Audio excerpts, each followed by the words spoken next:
if you were Trent Bray, coach, what would be some things that you would do as they go into this game on the road against Air Force? Is there anything like in your mind, like, all right, if I was Trent, here's what I would work on, or here's some decisions I would make?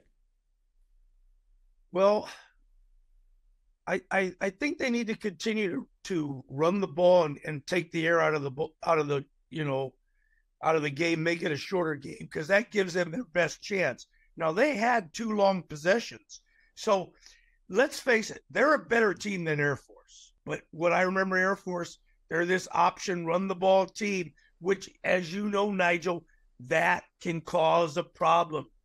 Those option teams, when they do it all year round, and then you have 1 week to prepare for it, can be really tricky. So I'm sure they spent a lot of time defensively defending that option. If they can stop the option, I know I'm not giving anything earth-shattering, but if they can defend the option, I see Oregon State coming up on top in this one.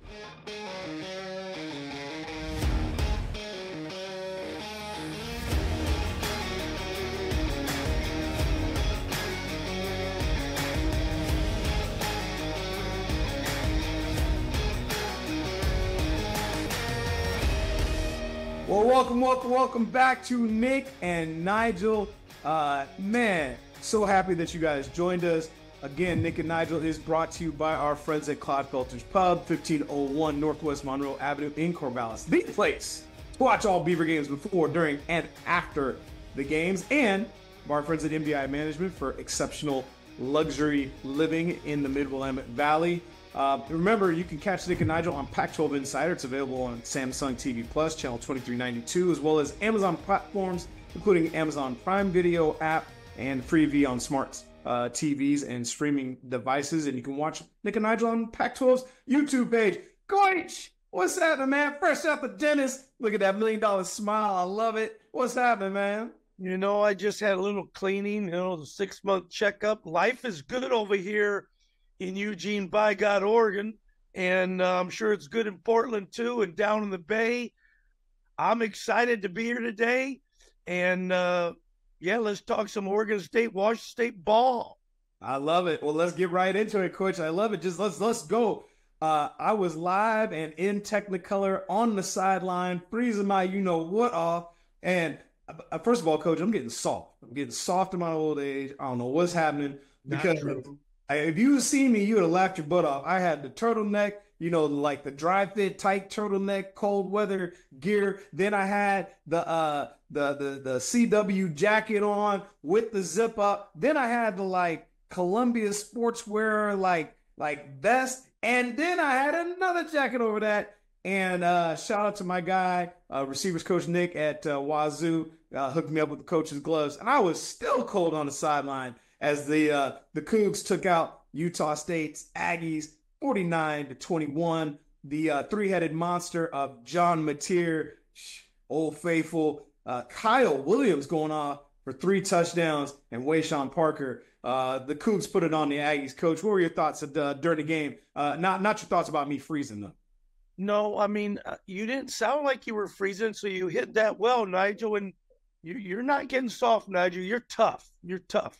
Appreciate it. Just like those Cougars. And I tell you what, the Cougars keep rolling on offense. John Mateer saw where he's up for the Davy O'Brien Award. So that's good that he's getting some recognition. He continues to be the guy for the Cougs.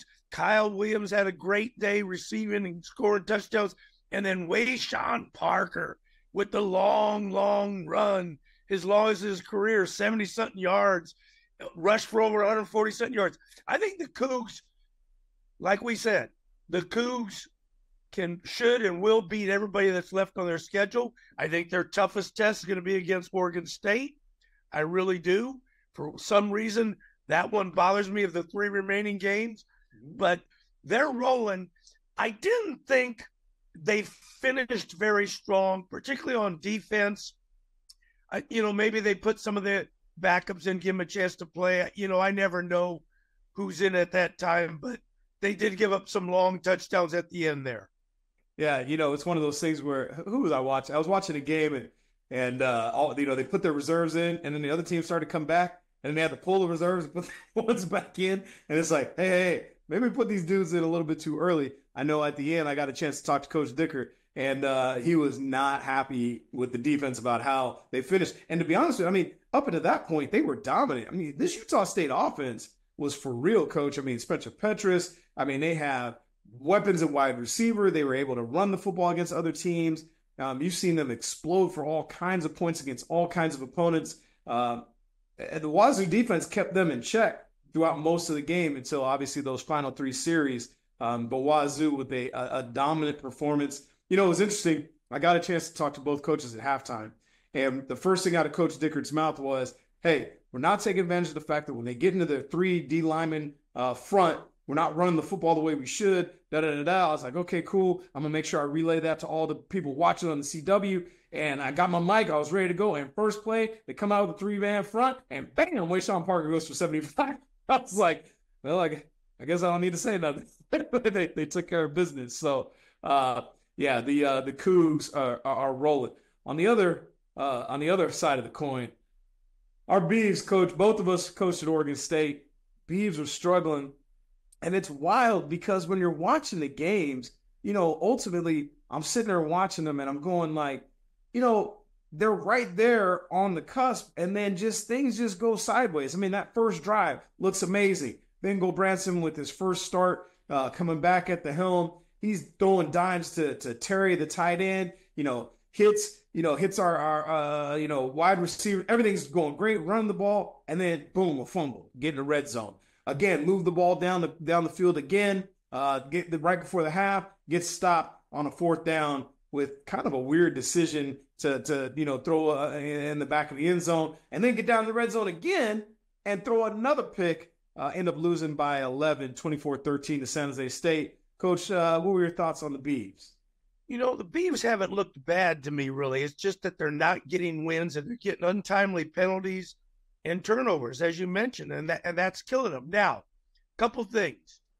I really thought that Ben Gulbranson gave them a chance with a downfield passing game.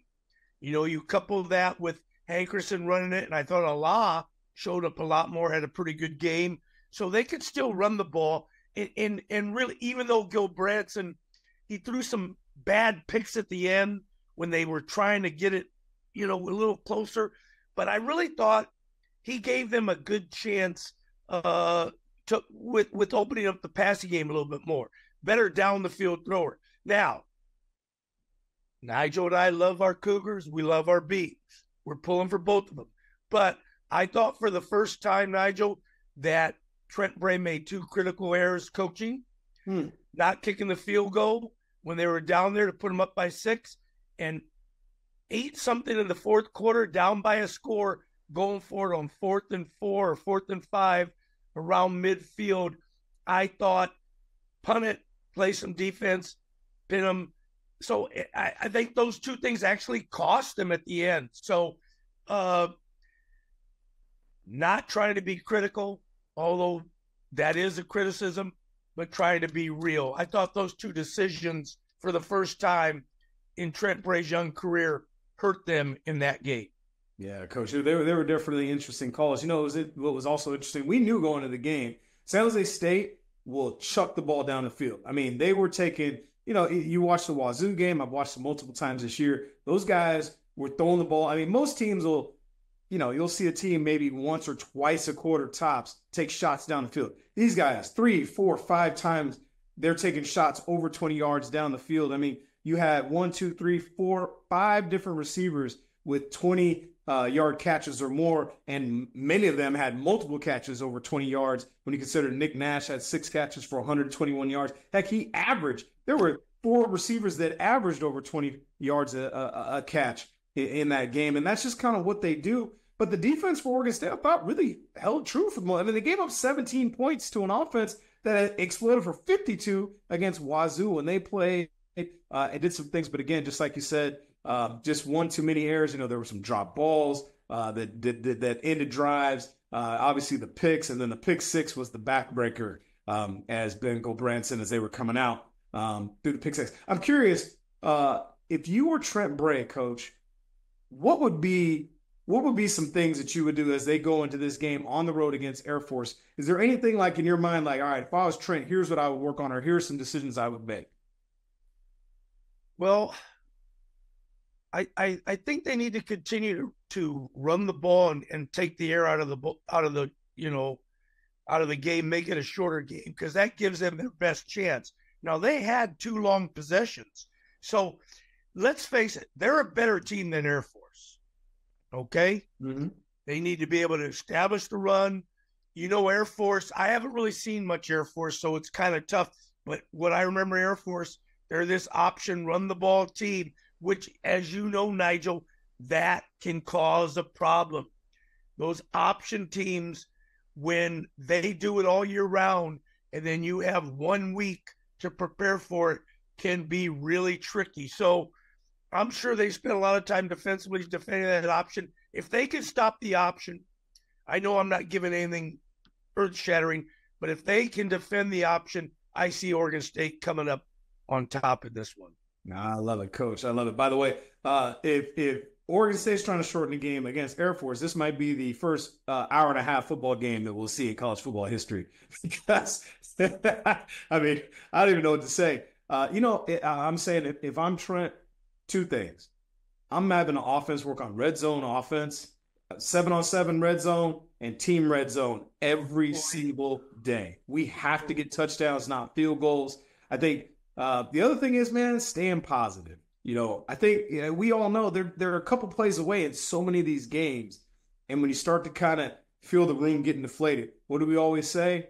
You're tough on them after wins and love them up after losses. So I think those are the biggest keys for Oregon State.